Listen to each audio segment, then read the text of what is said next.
Hey, so this video is basically about whether or not success as we know it today is overrated.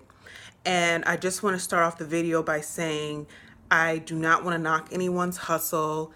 If you are really advantageous, if you're an overachiever, if you like doing above and beyond to attain what you want to attain in life, go for it. Do what makes you happy, do what makes you passionate. But this is for the people who feel peer pressured to be successful, especially in this American society. I had a conversation with a friend at my job. I work part time, and I hadn't seen her in a while, and she told me that she was working in a lucrative field. Well, it's a good field. It's a field that you have to get your master's to get, and I was like, wow, that's amazing. And I was proud of her because, like, I didn't think that she was into that kind of thing. And she was like, yeah. She's like, but it's a lot, though. And I was just saying, yeah, I have my degree, but I'm basically doing a job that is enjoyable and easy because I'm not sure what I'm passionate about enough to sacrifice my health for. Because I said it something like that. Because basically, all extremely successful people, businesses, whatever, they sacrifice their sleep, their mental health, their time, their energy. It takes a lot of sacrifice to become very successful. And so back to the conversation at my job, she was like, yeah, I could be making more money at a higher level, but that's just more stress to add on. And she said, I'm trying to manage my peace of mind and working a job too. And she's a millennial. And a lot of millennials are, have objections to the way the job system is, want to find passion in their jobs, want to get paid more for the hours that they put in, feel tired all the time, feel like they just work and pay bills. And yeah, and this is like, I'm passionate about a lot of things, but I'm not passionate about abusing my passions. And I feel like I wonder if the depression associated with success is just something ingrained in our society, ingrained in our heads because we have an idea to live up to. Okay, so if you don't know already, I'm my mental health is severe enough to be labeled disabled. And I had a very chaotic few years that affected my finances, my home life, my relationships. I knew I was like had depression, but it got really bad. I have schizophrenia, and there are phases in the schizophrenia that mimic major depression on top of that. And then I was on like heavily sedated medication, like a situation that I had never been in before in my younger years, going to school and being goal oriented and career oriented. So anyway, to the point, I collect disability and I also work part time. And I also have applied for public housing and Section 8 housing so that I can live in a better environment and live in a place where the money, the amount that I pay for the space is decent based on what I make. So I'm not spending so much money on just rent and food and have no money to save. A lot of millennials don't have enough for savings, and a lot of the issues are with rent. And like there were a lot of times that I beat up myself. Like I got my BFA in acting. I was on my way to, I was in graduate school for acting. I was in LA, I was in New York, and I was like really going towards it. And I still like it. But it requires a lot of sacrifice, a lot of basically abusive passions. Like, even in like the corporate world, no matter where you go, like when you're a manager, you get like, there are times when you can get mistreated, times when you could work harder than what you're actually paid, times where you feel like you have to sacrifice your own health for the job in order to keep your job.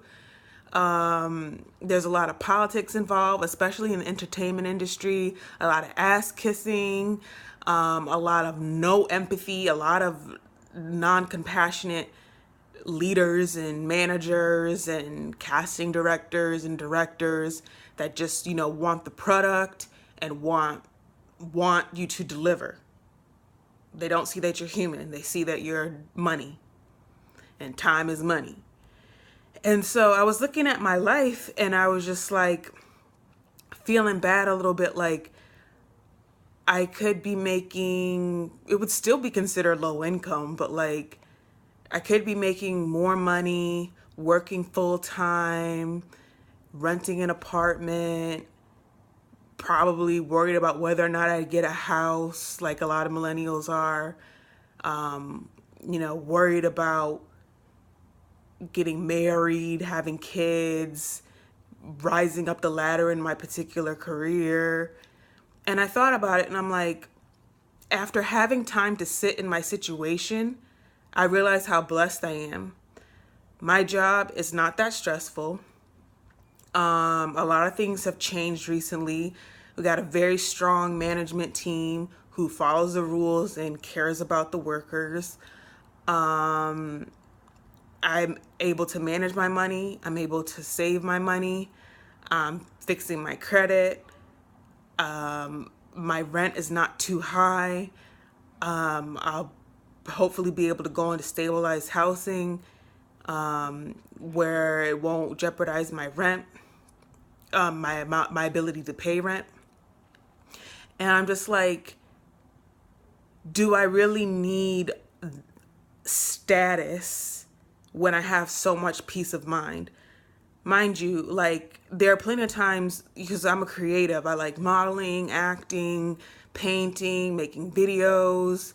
I like politics. There are a lot of things that I'm really interested in, but do I have the emotional capacity or the amount of stability within me to go through with these things full force? I wish that I could participate in my passions without sacrificing so much of myself for it. And I look at my life now, and it's, at first I kind of resented it being low key, but it's actually pretty peaceful. I have a routine, I have my appointments. Sometimes I go out, I'm a homebody.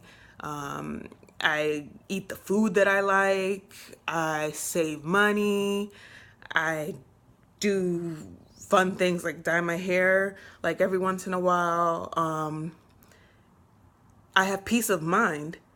And every time I think about doing something advantageous or like status climbing or something with a lot of passion in it, I'm like, that's gonna take a lot of sacrifice. Like, you gotta save a lot of money. You gotta work jobs you don't wanna work. You gotta work hours you don't wanna work. You gotta save money. You gotta hear a lot of no's. You gotta practice things you don't feel like practicing. Memorize things you don't feel like memorizing. Getting up early, going to bed late. And I feel like unless it really makes you happy, then think about a life of peace of mind as opposed to a life of just sheer success and status. Get it out of your mind. Get it out of the program in your head that you have to do and be and achieve. American society is like set on milestones. When I have my car, when I have my house, when I have my apartment, when I have this position in the job, when I get the raise, when I get married, like all these milestones that we're required to live up to in life to have a complete life. And it's so untrue. It's like it's slavery to the quote unquote American dream. Like, I'm debating whether or not I even want children because I enjoy my me time, and whether like there are plenty of opportunities where I could have gotten married to a guy, that makes a good amount of money, cares about me, stability, get married, just get married. But I wouldn't have been really happy. Like, I was too liberal for the men, too much in my own voice, a strong feminist, too much of that to be with some slight misogynist characteristics in the men. And it's like, do I have to get married? Do I have to be connected to a person for the whole part of my life? Can I just date? Can I get married in my 50s? Do I have to have children? So I just wanted to point out, is success as we know it in America overrated? Or is peace of mind not put to the forefront enough? Like, everybody's idea of peace of mind is different. Everybody can handle different amount of workloads. But just think about why you're doing something. Are you sacrificing your health? Are you addicted to the dream and how you want to look to your family, how you want to look to your friends, how you want to look to your coworkers, how you want to look to your circle? Do you want a pretty picture? Do you want peace of mind? And that's all I have to say. Bye.